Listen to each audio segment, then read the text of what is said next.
Hey, everybody, and good morning. Today's topic is thinking, or more specifically, thinking about thinking.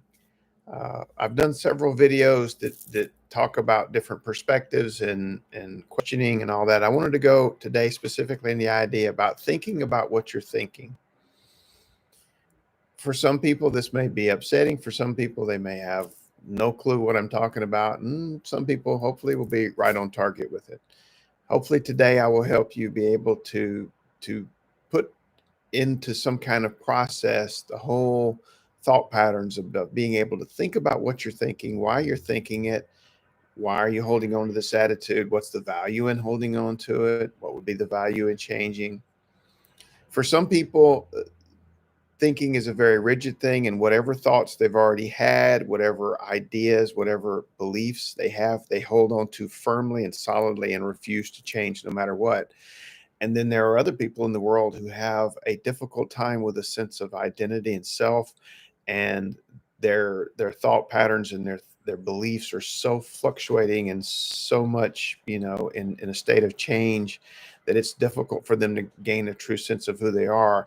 And the idea is to move you into sort of a middle path, a central space where you can think about these beliefs and convictions and thoughts that you're having, and at the same time, you have enough stability to allow you to do that accurately.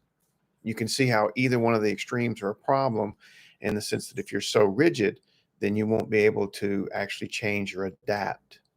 And that can be very painful. On the other side of the pendulum, if you have no sense of self and stability, then trying to think about stuff is difficult because everything is in such flux that it's just moving around all the time. So bringing you in a little bit. Now you say, well, what are the values of that? I go back to my own personal experiences. Over time, I always look back and say that if I can think about the beliefs I held in the past, the thought patterns I held in the past, and what I thought, and in my own mind, I was so convinced that I was right at that time, that that was the way it was, and what I was thinking was 100% accurate. If I can look back in time and I was right half the time, I'm pleased with myself. Because now in the future, I look back on the past and think, oh, wow, I got that one wrong. Or I thought something was a certain way, and that belief just totally tanked. And now I have more information, more data, and now I've rethought it and realized that that wasn't quite accurate.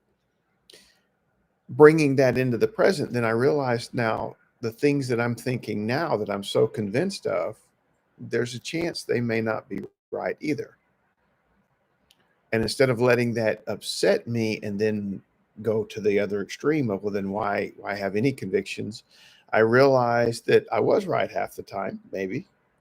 And so there is value in it. And again, it's that middle path, realizing that things change and you have to gather information and you have to be willing to accept that maybe whatever it is you're holding as the truth now is not the 100% truth. So, what does that mean in your life? Well, a lot of times we feel that if we do this certain thing, we've been taught that this is the way it is. If you do this, this will happen.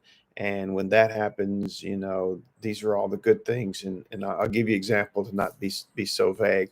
One of the conversations that came up this week was something that I had been taught all along, was the idea of meritocracy and how valuable it is. And I'm not saying that it's not valuable, that it is. I'm saying there's a middle path to it too. I was taught, though, the idea that, if you work hard and you do the right thing, good things will happen to you. And now that I'm older, I can realize that that is not always the case. That a lot of the times, if you do the right thing according to what society says and you obey the rules, you still might have bad stuff happen to you.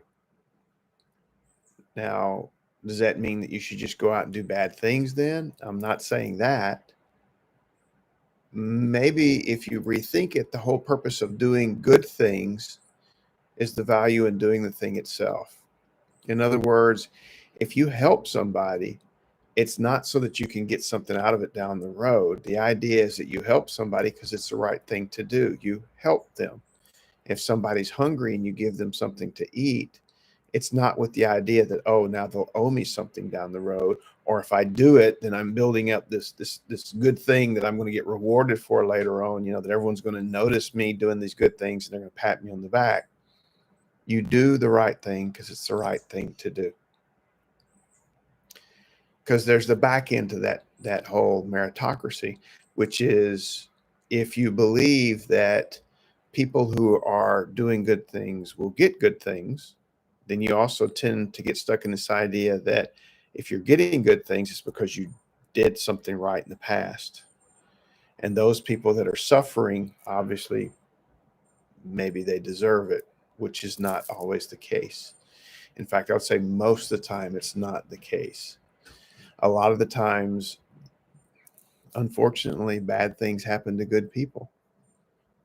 And when that happens, we have to tend to be understanding, and we tend to be more understanding, like when we see ourselves, like, oh, it's not my fault. These things happen. And suddenly then we're backed in that corner going, well, then how can you defend yourself and not defend all these other people? If somebody's homeless, why do you immediately think, well, they're homeless because of the bad things that they've done or the bad choices that they made? Okay. And even for those people that say it's a matter of choices, I agree. Your choices have great impact on you. I'm not so sure, though, that we should feel like people deserve to be punished for making bad choices.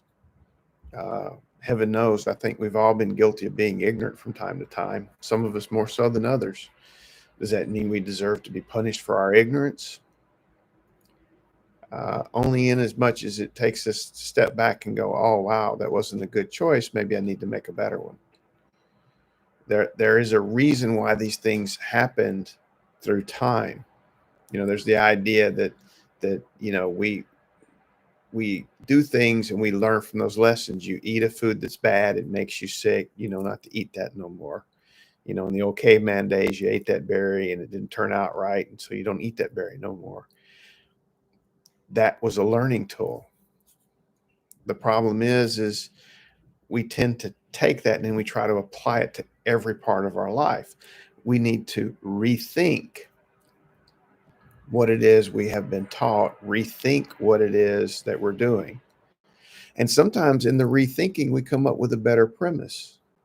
It's not that we just throw away all the ideas of our life. It's just that we hone them, we work on them, and we come out with a better idea of how things are or can be.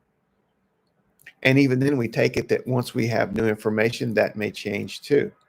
You have one set of beliefs that over time they may adapt and change, realizing they may adapt and change again.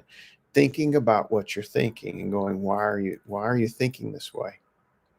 When you get information from the outside world, whether it's news, advertisement, or whatever, being able to sit down and actually think about, wow, I really like that.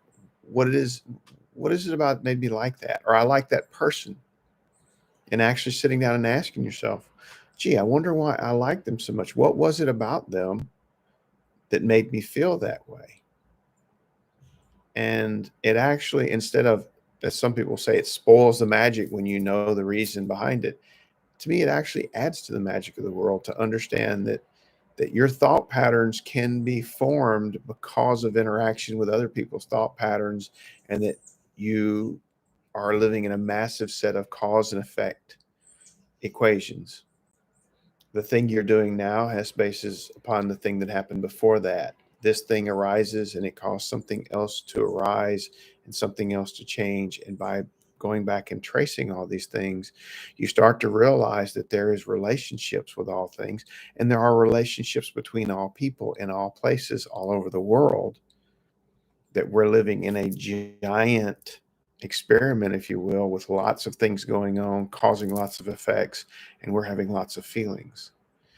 And once you're able to accept that and become interconnected with it, then you actually start to think, then what effect do I have on other people? What effect do they have on me? It's a beautiful thought experiment if you think about it. So I encourage you to take a moment to think about what it is you're thinking. Think about your values, your beliefs, your sense of who you are, And I also encourage you to take that one step further then and look around you in the world and realize that there are other people who are doing the same thing and they're thinking about stuff. And then have a conversation with them, an honest one where you're open and willing to hear what they have to say.